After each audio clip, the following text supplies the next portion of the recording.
Se você está endividado, mas quer virar o jogo ainda em 2026 e sair das dívidas, eu posso te dizer, você está no lugar certo. Mas eu preciso ser muito sincero contigo. Esse ano reserva grandes desafios, então fica comigo até o final que eu vou te mostrar quais são os principais adversários para esse ano, além de te apresentar alternativas poderosas que você precisa considerar para sair das dívidas ainda em 2026.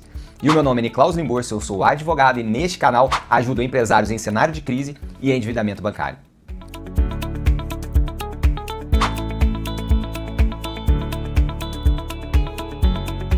Os últimos anos não têm sido fáceis e eu tenho acompanhado o quanto tudo que vem acontecendo está machucando os financeiros das empresas. E o que eu mais ouço hoje em dia é como sair das dívidas. Agora me diz, como é que sobrevive a uma taxa de juros nesse patamar, ainda mais vindo de uma pandemia? E olha, o volume de empresários querendo sair das dívidas, pedindo recuperação judicial, tem batido recorde nos últimos anos. Óbvio, puxado pela Selic e também pela inadimplência. Veja que a inadimplência é um efeito secundário, ou seja, é como se ela fosse assim um efeito dominó, onde um cai e vai derrubando o outro. Você não tem essa percepção? Então, sem enrolação, vamos conhecer os nossos adversários, as pegadinhas que o ano reserva e também as alternativas para você lidar com cada uma delas. E a primeira delas é a reforma tributária. Eu tenho certeza que te venderam que seria pura facilidade, mas esqueceram de te falar que nós temos aí aumento da carga real de impostos. Sim, existe uma tendência de simplificação, isso é verdade, mas o custo vai aumentar. E essa implantação progressiva que já está rolando, ela por si só já causa isso, porque afinal de contas, as empresas terão que contabilizar os impostos em dois sistemas durante todo esse período de transição, né, que vai levar um bom tempo. Então fique atento ao seu setor, pois em havendo aumento de carga tributária, você vai precisar refazer toda a sua estrutura de custos. Porque você não vai ser aquela pessoa que vai ser o último, né, do seu setor a se reposicionar e transferir o custo tributário, né, não? Porque se acontecer isso, com certeza você vai pagar um preço muito alto, né? Então, lentidão nesse tópico, reforma tributária, com certeza vai sangrar o seu caixa. Então, o momento pede agora criatividade e, sobretudo, planejamento tributário, visando a redução do custo real, né, da sua operação, sobretudo no aspecto tributário, tá? O segundo tópico agora, segundo desafio, é o crescimento econômico fraco. As perspectivas, elas não são boas, né? Os ventos da economia não são os melhores. E eu preciso te alertar que os números apresentados aí podem até ser positivos, mas eles são às custas de financiamento público, ou seja, eles não geram, não vêm de eficiência ou crescimento real do nosso mercado ou da nossa economia, né? Então, os números que estão sendo apresentados aí, eles são baseados em dinheiro de tributos, né? Então eles estão inflando os resultados econômicos com o dinheiro que eles captam da população e fazem, né, essa transmissão aí para ser transmissão seletiva dos recursos. Então, na prática, o que eu faço com relação a isso? Agora, gente, é hora de ser conservador. É aquela famosa estratégia papai e mamãe. Nada de se arriscar, nada de fazer movimentos que venham a expor o seu caixa. Agora é o momento de ter foco em preservar a margem. Então, se você tem aí muitos ventos desfavoráveis ao seu negócio, né? Você está vendo que a coisa já não está boa para lá, olhe para dentro e comece a buscar aumento de eficiência operacional. E, sobretudo, comece a focar mais nos seus produtos, no seu serviço, ver aquilo que tem mais margem, quais são as possíveis estratégias que você pode utilizar para fortalecer o seu caixa. Nesse momento, a gente precisa ser muito curto prazista. É isso mesmo, tem que pensar a curto prazo para nos protegermos desse cenário que não é muito favorável. E a gente tem mais um elemento que agora é muito importante, ele vai bagunçar o Coreto esse ano, que são as eleições. O que era para ser uma boa, né? Sobretudo uma boa oportunidade para a gente melhorar o país, né? Acaba sendo um grande desafio para os negócios e para as empresas. Por quê? Porque na prática, essa incerteza política, sobretudo com relação ao resultado das eleições, tende a gerar uma certa paralisia no mercado. As empresas tendem a tomar decisões mais lentas. Isso leva, por exemplo, a orçamentos parados, decisões de investimentos suspensas, né? Então, aqui nesse tópico, a gente precisa ser muito pragmático.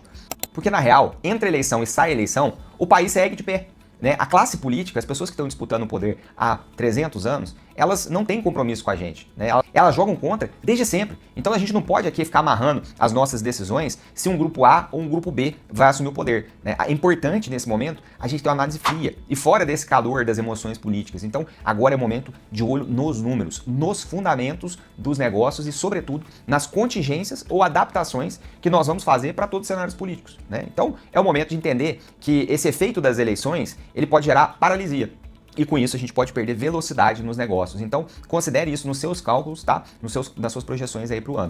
Aproveite que tem também algumas estratégias dentro da sua empresa para blindar ela sobre esses debates políticos, tanto internamente quanto externamente. Então, assim, não alimenta essa retórica de que as eleições vão atrapalhar, entendeu? Até porque se você alimentar isso, se você der couro para essa retórica, vai virar muleta, vai virar justificativa para a queda de performance do seu negócio, dos seus colaboradores, das metas. Então, não adianta nesse momento a gente dar couro, porque a gente vai só atrapalhar os nossos próprios resultados. E aí vai virar justificativo para não atingir meta. Então, já começa o ano, desde agora, desmontando esse discurso de que as eleições vão atrapalhar. Não deixa isso crescer, tá?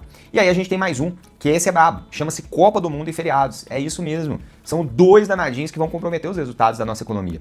A Copa do Mundo, né? A gente sabe que ainda que ela não gere feriados, ela tira o foco operacional. As pessoas acabam justificando inadimplência com base nisso, porque ela vai falar assim, mas eu tive um atraso, né, para receber, não consigo te pagar agora. A gente vê também, às vezes, atraso em decisões, pode ser que ocorra atraso em entrega de pedido, e por via de consequência a gente pode gerar aí também, enxergar queda de faturamento e mais alguns outros reflexos, né? E já com relação aos feriados, a gente sabe que em alguns setores eles ajudam, sobretudo aqueles que vivem do entretenimento. Agora, para outros setores eles prejudicam, né?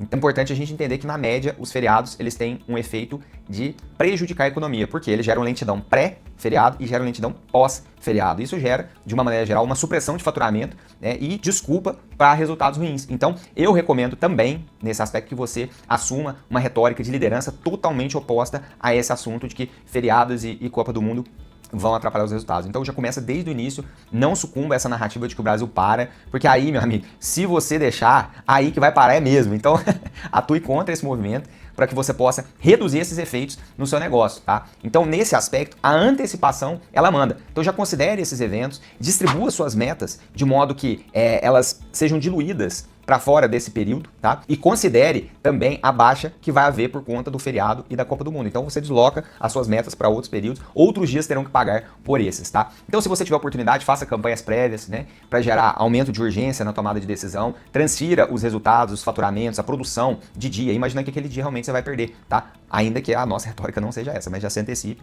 em silêncio e com discrição, sem comunicar isso dentro da empresa, né? Então não conte com as decisões entre Corpus Christi e o mês de julho, que ali nós vamos ter o feriado e a Copa do Mundo. Se antecipe, tá bom? E tem um negócio que você não pode admitir de jeito nenhum, que é o tal de presença em corpo sem o espírito. É isso mesmo, acontece muito nessas épocas. A pessoa está presente com o corpo, mas o espírito dela não tá ali. Ela tá no fone, ela tá vendo o jogo na tela, ela tá vendo no celular. Então isso aí é fria, tá? Não permita de forma alguma. Se for necessário, você já antecipa isso e faz uma negociação para que remaneje esse tempo que a pessoa libera ali naquele momento, mas ela paga depois, porque você precisa dos dois juntos, né? Não? Você precisa do corpo e do espírito junto ali trabalhando. Então, se antecipe, comunique com antecedência as regras. Então, a sua liderança, ela tem que brilhar nesse momento. Você precisa se antecipar e nesse aspecto você tem que entrar para ganhar. A palavra-chave aqui é a antecipação.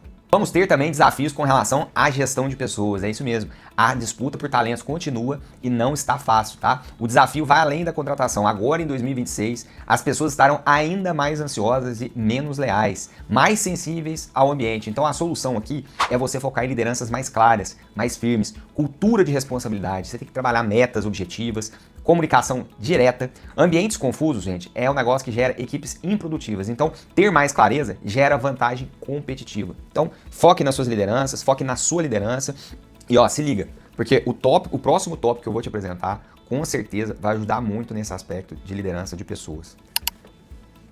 Competição e tecnologia, é isso mesmo. Automação, inteligência artificial, dados, processos digitais, tudo isso, gente, não é mais inovação, isso aí já virou o presente, isso tudo já é pré-requisito. Então, quem não evoluiu nesse quesito está em clara desvantagem, é isso mesmo. Então já faça desde agora uma força-tarefa, porque o uso dessas tecnologias vai reduzir custo, vai automatizar processos que são repetitivos, você colha, trate dados para você poder tomar suas decisões. O foco agora é em produtividade, e não é só modismo, porque tá na moda, porque é a hype do momento, não. Isso aí é real, traz economia, traz eficiência, traz agilidade, assertividade.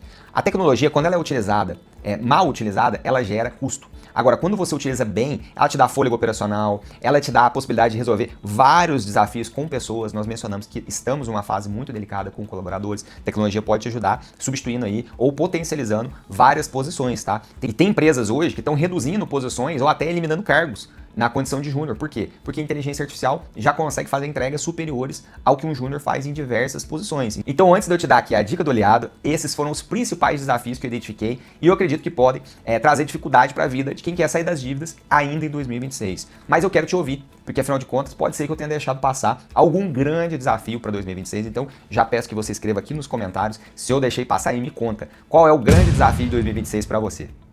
E agora eu vou pro momento que eu mais gosto dos meus vídeos aqui do canal, que é a dica do aliado. Olha, eu já te apresentei aqui vários insights, tá? Mas esses são os melhores, anota aí.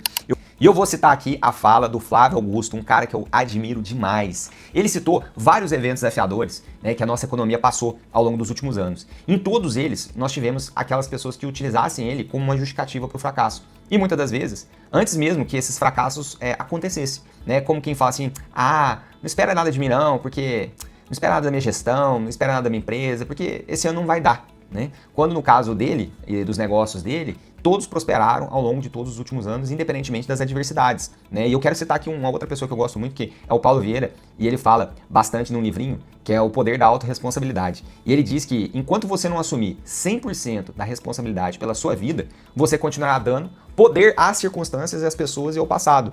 Então, meu amigo, minha amiga, a chuva, ela vai cair para todo mundo, né? Esses desafios que eu narrei aqui, que vão afetar a economia, o mercado, o Brasil, eles vão afetar todo mundo. O que vai definir os resultados são as nossas condutas perante esses desafios. Então você, como um bom empreendedor, precisa ter um olhar de oportunidade. Isso mesmo. Ver nesses movimentos de mercado uma oportunidade de você se posicionar melhor. E, sobretudo, se posicionar melhor que os seus concorrentes. Né? Quando tudo está se mexendo, tá ruim para todo mundo. Né? Então você tem uma oportunidade de sobressair. Então eu quero te propor aqui, para o ano de 2026, uma visão positiva e, sobretudo, uma visão oportunista sobre tudo que está aí e que pode acontecer. Você precisa buscar encontrar oportunidades, então se antecipe, faça sempre o melhor e tudo que tiver às suas mãos. Agora eu quero te pedir aqui um feedback, né? Me conta se esse vídeo agregou, se ele te trouxe algum insight, né? E se foi bom para você, aproveita e já senta um dedo nesse like para eu entender que eu acertei a mão, tá? E se você ainda não me segue, já clica nesse botãozinho de seguir e já clica no sininho para você não perder os meus conteúdos. Aqui eu falo com empresários que querem sair das dívidas. E eu quero te convidar também a conhecer a minha playlist Como Sair das Dívidas, né? Eu vou deixar aqui no link da descrição, vou deixar aqui na descrição o link para essa playlist. São vários vídeos que vão te ajudar nessa jornada contra as dívidas. São vídeos excelentes. E se você estiver apertado com as dívidas, né, precisando de uma ajuda, eu te convido aqui a conhecer o método Eject, a solução para sair das dívidas. Eu vou também deixar um link fixado aqui nos comentários para que você possa saber mais sobre ele. E se você quiser me considerar como seu advogado, eu vou deixar também um link para você iniciar o seu atendimento fixado nos comentários. Eu quero te convidar para que nós possamos juntos apertar esse botãozinho aqui para fazer o seu eject das dívidas.